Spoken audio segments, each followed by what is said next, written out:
Greetings everybody and welcome to a new video. My name is Fuko and today we have a look at Monster Hunter Wilds.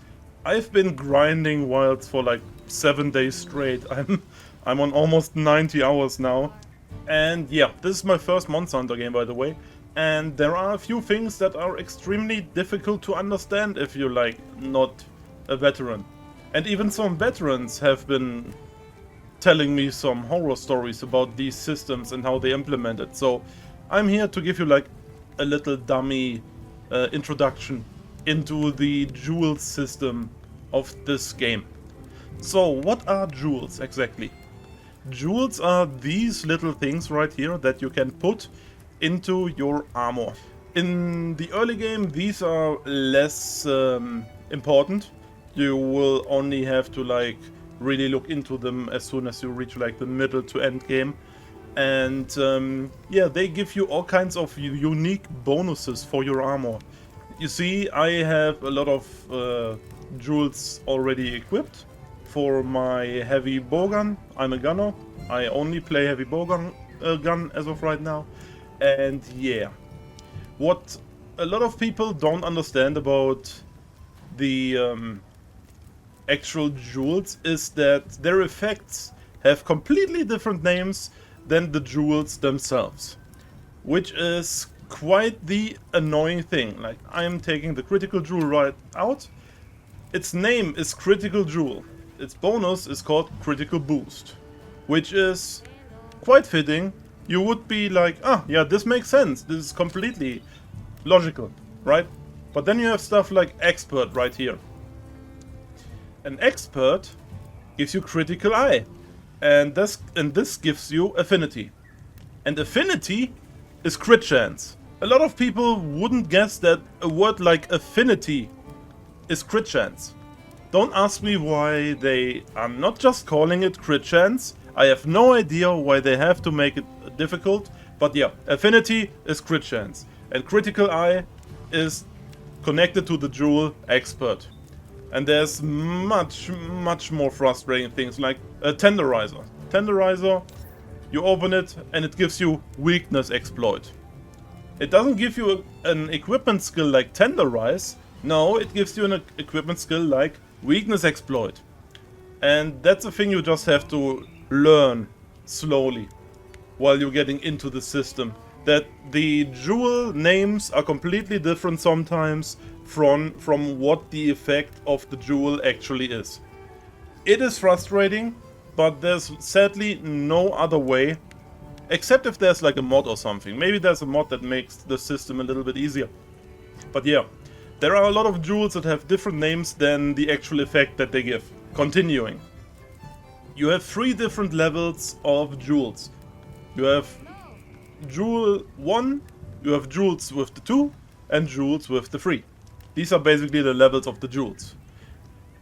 From level 1 jewel, you get 1 point into the skill it represents. From a level 2 jewel, you usually get 2 points of that skill. From a level 3 jewel, you get 3 points of that skill.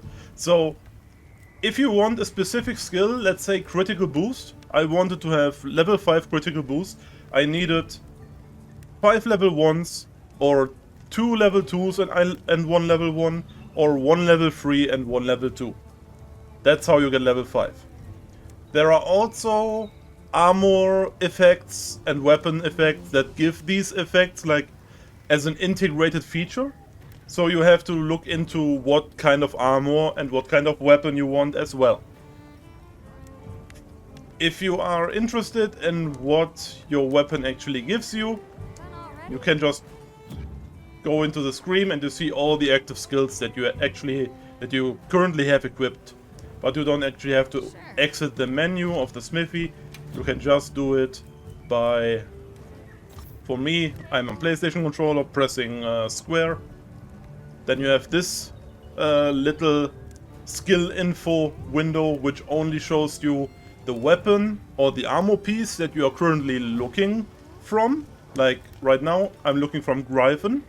So I'm pressing square and I see what this weapon actually has.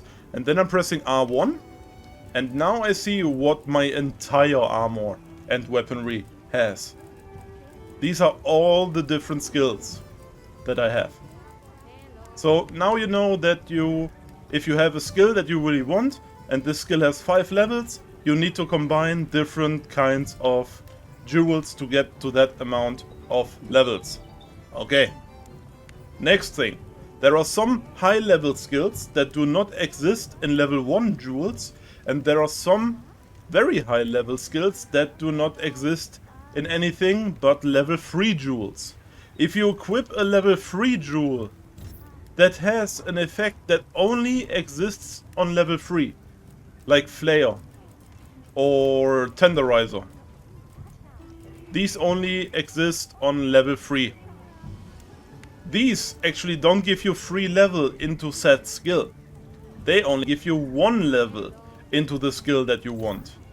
Weakness Exploit has 2 levels right here, because I have 2 Tenderizer crystals, 3 currently equipped.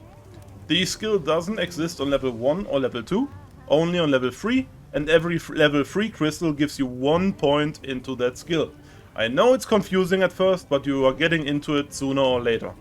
All the normal skills like critical increase, or expert, or defense, and there are all kinds of like fire resistance, or dragon resistance, ice resistance, those all start at level 1. Like every fantasy MMO that you know, no matter what. These all start off level 1. But if it comes to very specific stuff like Tenderizer or, as I said before, Flare, these only exist on level 3. And so level 3, only these jewels only give you 1 point in said skill. So you have to switcheroo a lot of jewels around to actually get to the build that you want in the end game.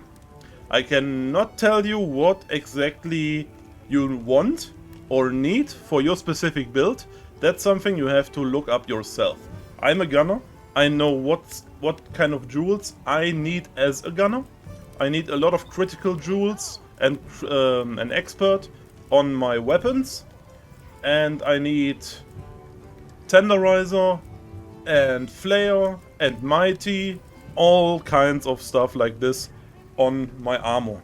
Because it boosts my offensive capabilities, like my crit chance and crit damage. And my damage I do to wounds, etc. That's all I want. But if you're like a sword guy and you want to be more tanky and have more resistances, I'm pretty much a glass cannon right here, then you have to look up your own builds. So, what else is there? There are quite rare jewels that have 2 skills in 1. Let me show you. I'm clicking onto my skills and you have something like Guardian and Blaze, or Guardian and Steam, or Guardian and Dragon. These crystals actually give you 2 different skills in 1. And these are basically the ones that you want to farm for. Imagine if I had crystals that gave me critical and expert all in 1. This would basically be the jackpot for me.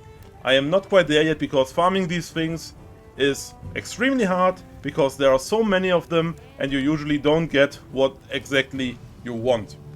So yeah. Now you know. These are basically dummy-like beginner infos you need for the jewels. If you have a skill that you couldn't get to the level that you want it to, like 100%, you really wanted to have max level, then you can look for the specific talisman that you want, because talismans give you specific, give you points in specific skills that you still want a few extra levels in. So if you only have level 3 in your critical, you look for the critical talisman and you can push that up to level 5 with the said talisman. So yeah, that's basically all there is to jewels for a starter guide. As I said before, the most frustrating thing about these things is that the actual names of the jewels often don't match the skill that is implied. Like, you have something like Tenderizer, Why don't call the connected skill tenderize, not weakness exploit? Yeah. Now you know all there is to know for making your first beginner starter build for your specific playstyle. So yeah, thank you for watching. I'm Fuko, and I hope I helped some people at least. So yeah, see you next time. Goodbye.